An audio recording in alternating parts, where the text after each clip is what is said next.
Bonjour à tous. Aujourd'hui, on va décortiquer ensemble une analyse assez pointue sur les risques qui pourraient peser sur le système bancaire français.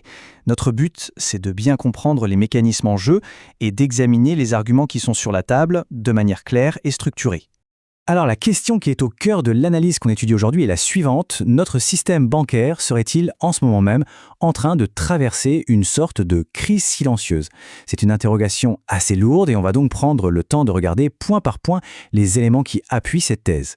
Voilà comment on va procéder. D'abord, on posera les bases du fonctionnement d'une banque.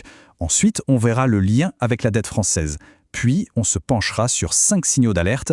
On parlera de l'effet de contagion et on terminera en regardant les stratégies de protection qui sont proposées dans l'analyse. Première étape donc, les fondamentaux. Avant même de parler de risque, il faut être sûr qu'on a bien compris comment fonctionne une banque aujourd'hui. C'est vraiment la base de tout le raisonnement qui va suivre. Le moteur de la banque moderne, c'est ce qu'on appelle le système de réserve fractionnaire. Alors, qu'est-ce que ça veut dire concrètement? Eh bien, c'est assez simple. Quand on dépose de l'argent à la banque, celle-ci ne le garde pas sagement dans un coffre. Non, elle n'en conserve qu'une toute petite partie, les réserves, et elle prête tout le reste. Tout le système, absolument tout, tient sur une seule et même chose, la confiance. La confiance que tout le monde ne va pas décider de retirer son argent en même temps. Et là, on touche au point de rupture potentiel, la panique bancaire, le fameux bank run. Regardez la chaîne des événements. Si pour une raison ou une autre la confiance disparaît, que se passe-t-il? Les gens se ruent pour récupérer leur argent. Sauf que, comme on vient de le voir, l'argent n'est pas là, il a été prêté. La banque est alors obligée de vendre en catastrophe ses actifs, comme des obligations par exemple, pour trouver du liquide. Et quand on vend dans l'urgence, on vend souvent à perte. Ces pertes viennent creuser le bilan de la banque, et si ça va trop loin, c'est l'insolvabilité, puis la faillite. Bien, maintenant qu'on a posé les bases, entrons dans le vif du sujet de l'analyse, la vulnérabilité qui serait propre aux banques françaises. Et cette vulnérabilité, elle est directement liée à leur exposition à la dette de l'État français. Le premier chiffre qui est mis en avant, c'est celui-ci. 3 200 milliards d'euros. C'est le montant de la dette publique française selon les données utilisées dans cette analyse. Alors, 3 200 milliards, c'est un chiffre tellement grand qu'il est difficile de se le représenter. Pour lui donner un sens, on le compare à la richesse que le pays produit en un an, le fameux PIB. Et là, on arrive à 112%. Autrement dit, la dette de la France dépasse la totalité de ce qu'elle produit en une année. C'est un indicateur clé pour évaluer la situation financière d'un État. Et c'est là qu'on arrive au nœud du problème soulevé par l'analyse. Les banques françaises détiennent une quantité énorme de cette dette sous forme d'obligations d'État. Pendant très longtemps, c'était l'actif le plus sûr qui soit, le sans risque par excellence. Mais aujourd'hui, avec la remontée des taux d'intérêt, la valeur de ces obligations sur le marché a baissé. Les banques se retrouvent donc avec des actifs qui valent moins que ce qu'elles ont payé. C'est un vrai piège. Si elles les gardent, leur bilan se dégrade. Mais si elles les vendent, elles actent la perte et risquent de provoquer une panique sur le marché. Alors, à partir de ce constat, l'analyse que l'on décrypte met en lumière 5 signes, 5 indicateurs qui, selon elle, montreraient que la tension monte au sein du système. Ces 5 signes, les voici. La pression sur le financement, la fragilité des bilans, une impasse politique, une certaine crainte au sein même du secteur, et enfin, un silence des institutions. On va les passer en revue un par un. Le premier signe, c'est le coût de l'assurance contre le risque de faillite d'une banque.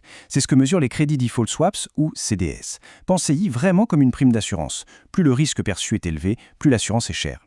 Et ce que montre ce graphique, c'est que pour une grande banque française, le coût de cette assurance a été multiplié par 4. Pour les marchés financiers, c'est un signal très clair que leur perception du risque a fortement augmenté. Deuxième point d'alerte, la composition même des bilans bancaires. L'analyse pointe du doigt plusieurs choses. Il n'y a pas que la dette française. Il y a aussi l'exposition à la dette d'autres pays européens comme l'Italie ou l'Espagne. Il y a également les prêts à des entreprises dites zombies, c'est-à-dire très fragiles. Ajoutez à cela le risque lié au ralentissement de l'immobilier et la présence de produits financiers dérivés qui sont par nature complexes et difficiles à valoriser en période de stress. Le troisième signe est plus politique. L'argument ici, c'est qu'un paysage politique très fragmenté rend difficile l'adoption de réformes de fonds. Et surtout, en cas de crise bancaire grave, cela pourrait compliquer la mise en place rapide d'un plan de sauvetage ou d'un soutien financier de l'État. Quatrième signe, plus subtil, la crainte interne. L'analyse utilise ici une image forte, celle du canari dans la mine. Autrefois, les mineurs emmenaient un canari avec eux. S'il s'arrêtait de chanter, c'est qu'il y avait un danger invisible, comme une fuite de gaz. L'idée, c'est que des signaux faibles à l'intérieur même du secteur, des choses qu'on ne voit pas dans les chiffres officiels, peuvent être des avertissements précoces. Ça peut être des employés qui cherchent à partir, par exemple. Ce sont des indicateurs avancés d'une perte de confiance. Et enfin, le cinquième signe, qui est peut-être le plus contre-intuitif, le silence institutionnel.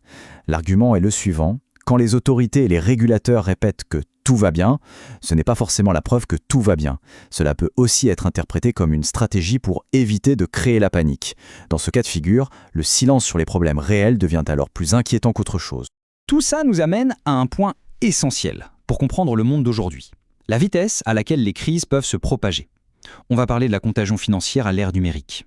Pour illustrer ça, il suffit de regarder le cas de la Silicon Valley Bank en 2023. C'est un cas d'école. Le mercredi matin, tout semblait normal. Le mercredi soir, les premières rumeurs commencent à circuler, notamment sur les réseaux sociaux.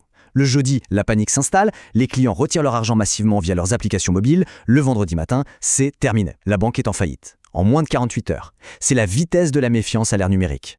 Et c'est ça qui a fondamentalement changé. Les crises bancaires d'autrefois, c'était des drames au ralenti qui prenaient des semaines, parfois des mois à se jouer. Aujourd'hui, on parle d'heures ou de jours. La technologie a tout accéléré. La psychologie collective, amplifiée par la vitesse de l'information, est devenue un facteur tout aussi puissant, sinon plus, que les fondamentaux financiers de la banque. On arrive à la dernière partie de cette analyse. Face à ce diagnostic, l'auteur propose une stratégie de protection individuelle. Je précise bien que l'on présente ces points à titre purement informatif, pour être complet dans notre restitution de l'analyse. Alors, quelles sont ces mesures ? Premièrement, diversifier ses dépôts, c'est-à-dire ne pas tout mettre dans la même banque, voire dans le même pays. Deuxièmement, garder une partie de son épargne en argent liquide. Troisièmement, l'or physique, considéré comme une réserve de valeur historique. Quatrièmement, envisager de placer une partie de ses actifs hors de la zone euro. Et enfin, et ce n'est pas le moins important, se préparer mentalement à une période de plus grande instabilité sur les marchés. On termine cette restitution avec la question de fond que pose finalement toute cette analyse.